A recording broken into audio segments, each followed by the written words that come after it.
जी हाँ, welcome to all of you in chemistry by Sadhanvar. ये जो लेक्चर नंबर है ना हमारा, ये 7 है। इससे पहले इसी चैप्टर पर मैं 6 लेक्चर ऑलरेडी अपलोड कर चुका हूँ, जाकर जरूर देखिएगा। अब लेक्चर नंबर 7 डिस्कस करते हैं। और 7 लेक्चर में जो चीज हमने समझनी है, जो चीज हमने डिस्कस करनी है, वह रिएक्शंस ऑफ अल्केन। अल्केन क्या होता है? एक सेचुरेटेड हाइड्रोकार्बन होता है। सेचुरेटेड हाइड्रोकार्बन मतलब जिसमें सारे बॉन्ड सिंगल बॉन्ड हो। ऐसा हाइड्रोकार्बन जिसमें सारे बॉन्ड सिंगल बॉन्ड हो, उसको हम सेचुरेटेड हाइड्रोकार्बन कहते हैं। ठीक, तो भैया जी चलिए शुरू करते हैं। इसे मैं इरेज कर देता हूं ताकि जगह लिखने के लिए बन जाए। पहला रिएक्शन अल्केन का है कंबस्चन। कंबस्चन ये होता है कि burning of alkane in the presence of oxygen is known as combustion. Burning of alkane,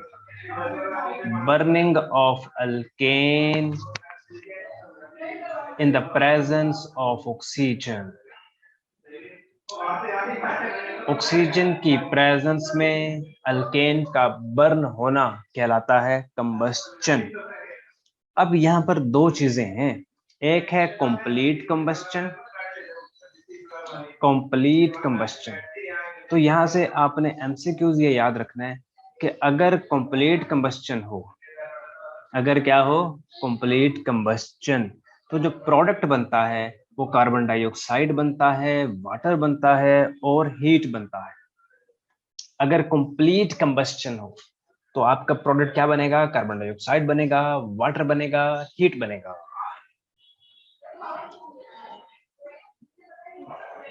लेकिन अगर इनकम्प्लीट कंबस्चन हो तो प्रोडक्ट थोड़ा सा डिफरेंट हो जाएगा। तो ये एमसीक्यूज के लिए आपने ये चीज याद रखनी है।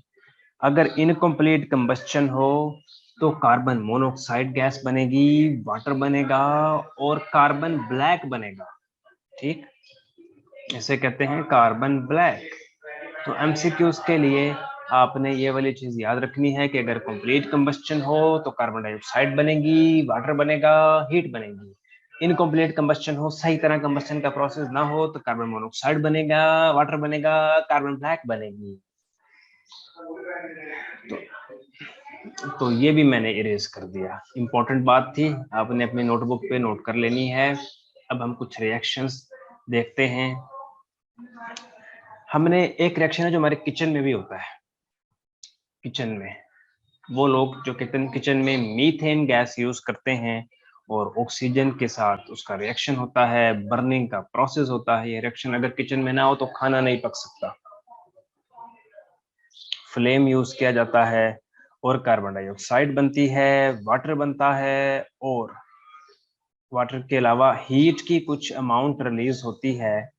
जो हीट रिलीज होती है वो होती है 891 किलो जाउल पर मोल। इतनी हीट रिलीज होती है। यही कंबशन रिएक्शन कारों के, ऑटोमोबाइल्स के इंजन में भी हो रहा होता है। इंटरनल कंबशन इंजन के अंदर भी यही वाला कंबशन का रिएक्शन हो रहा होता है। अच्छा, ये तो सिंपल कंबशन आ गई। दूसरी चीज जो रिएक्शन ऑफ अल्केन में है वो है ऑक्सीडेशन। ऑक्सीडेशन भी कुछ ऐसे ही है। ऑक्सीडेशन का हमें पता है कि एडिशन ऑफ ऑक्सीजन, तो ऐसे ही है। मीथेन लेंगे, उसकी ऑक्सीडेशन करेंगे फ्लेम की प्रेजेंस में। ये जो ऑक्सीडेशन है ना, ये इनकम्प्लीट कंबस्चन है। इसको कह दें कि ये इनकम्प्लीट कंबस्चन है। इसको लिखने ऑक्सीडेशन क्या है, ये इनकम्प्लीट कंबस्चन है।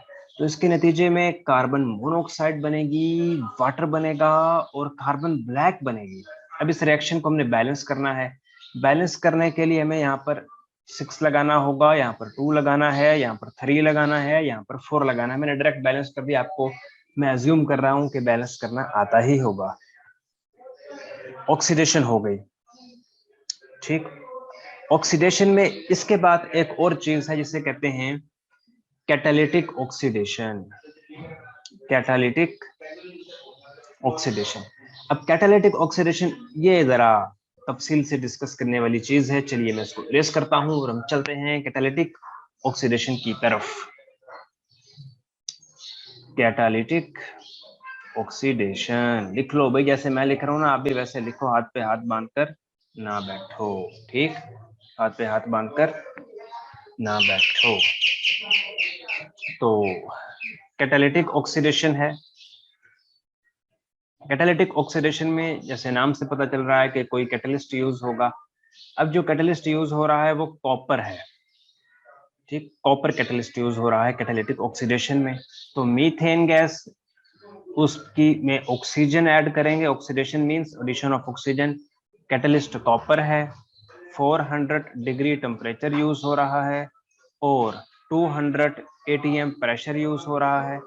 अब ये जो ऑक्सीजन ऐड होगी कुछ ऐसे ऐड होगी, ये देखिएगा, ये मीथेन है, CH3 अलग करके लिख लें और ऑक्सीजन को इस हाइड्रोजन के साथ ऐड कर दें, तो ये बन जाएगा मिथाइल अल्कोहल, ये बन जाएगा मिथाइल अल्कोहल। मिथाइल अल्कोहल कैसे बना जरा दोबारा देखें, ये जो CH4 है, अपनी आसानी के लिए मैं इसे ऐसे लिख देता हूँ, CH3H, ये भी मीथेन ही है।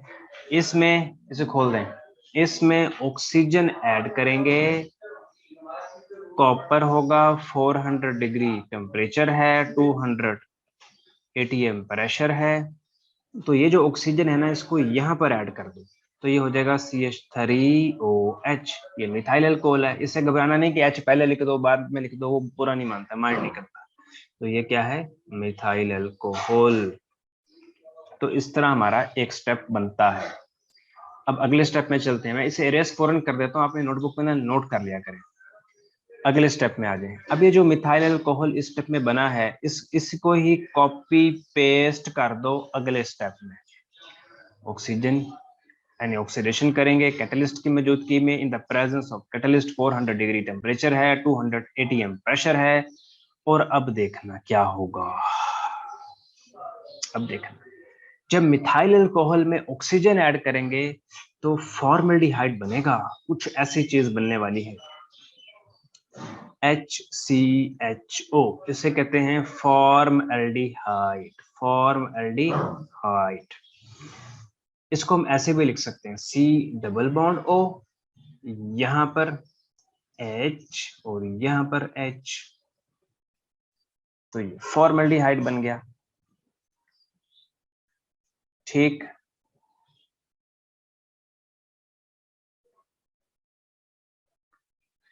फॉर्मल्डिहाइड के साथ यहाँ पर वाटर भी बनेगा।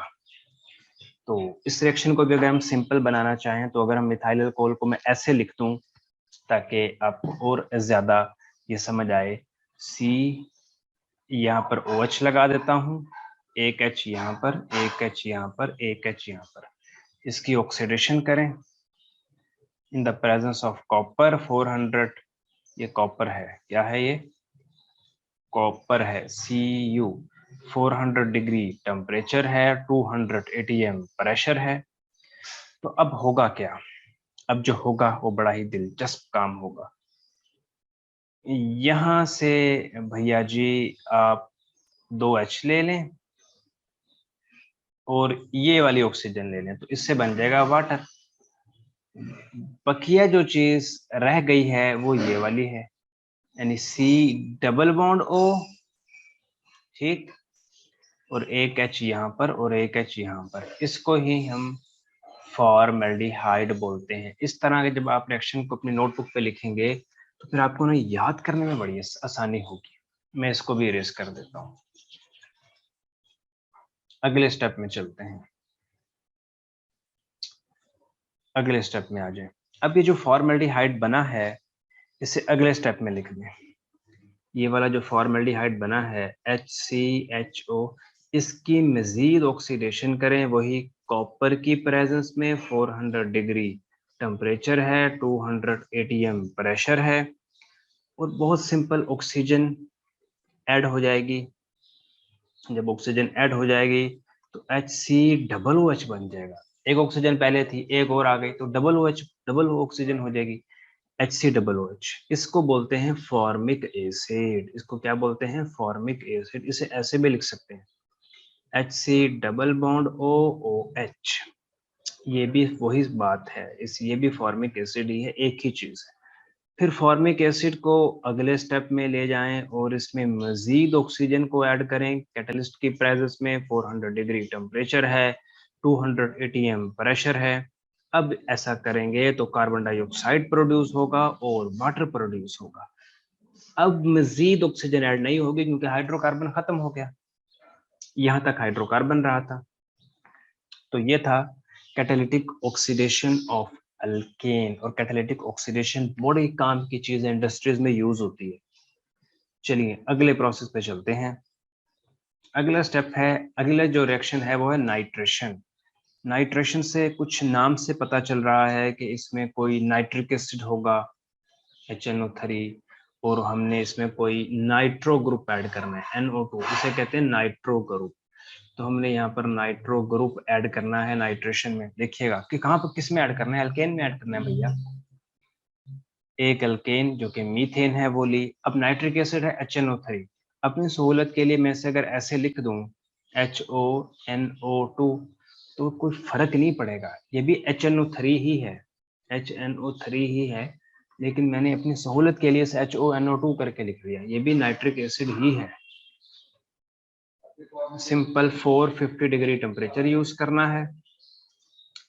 अब होगा ये, यहां से एक H बाहर आएगा, उसकी जगह पर ये NO2 जाकर लग जाएगा, और वो जो H बाहर आएगा वो इस OH से बॉन्ड बना लेगा, जिससे वाटर बन जाएगा और CH3NO2 बन जाएगा।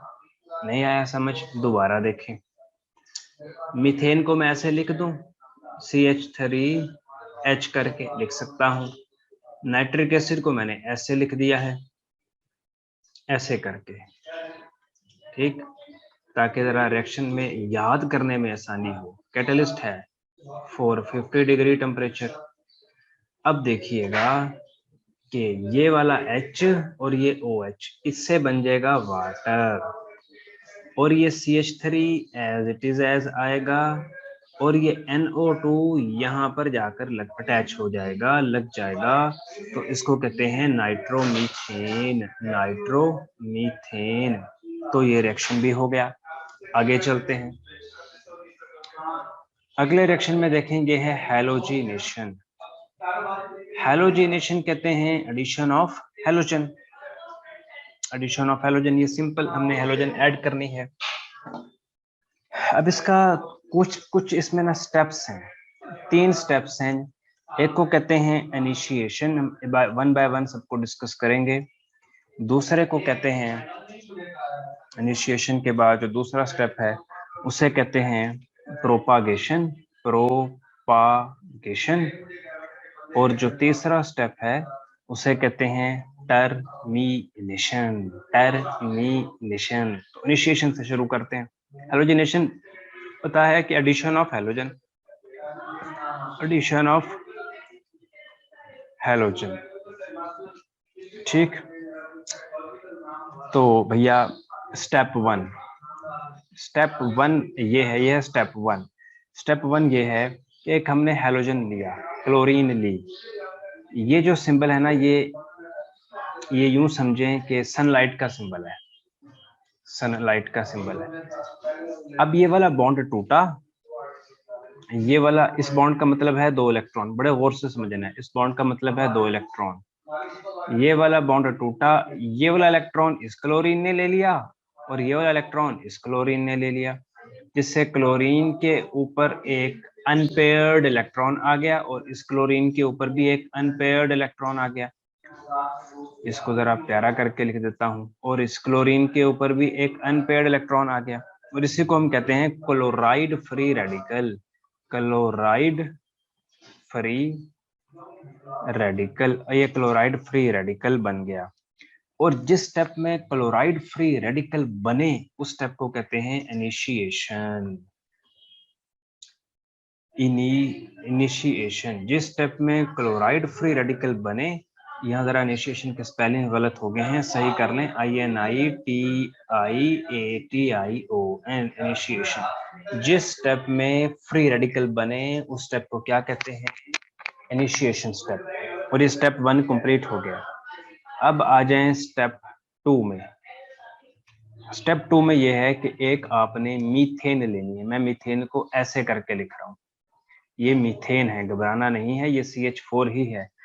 अब इस मीथेन के साथ इसमें से एक क्लोराइड फ्री रेडिकल आकर रिएक्ट करेगा, वही सनलाइट की प्रेजेंस में।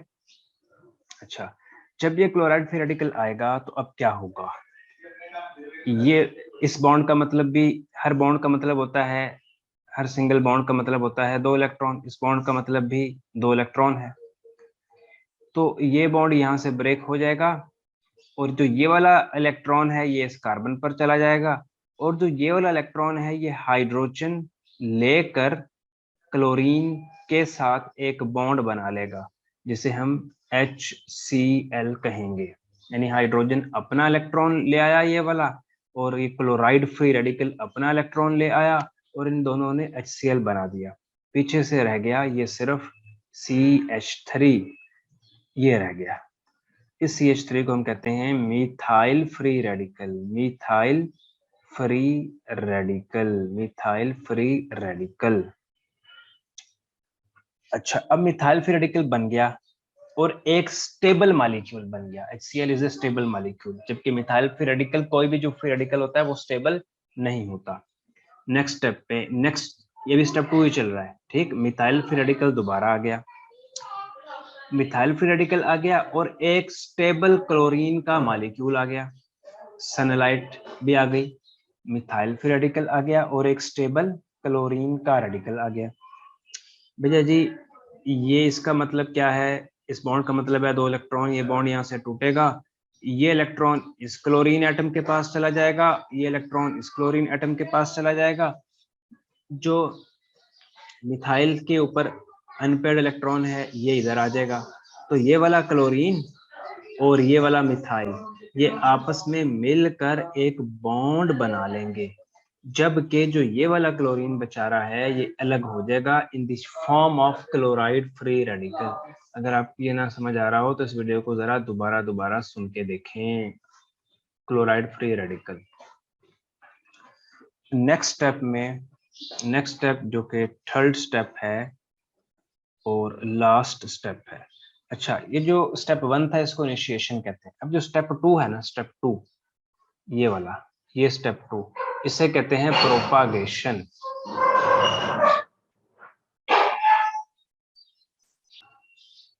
स्टेप को क्या कहते हैं, प्रोपागेशन।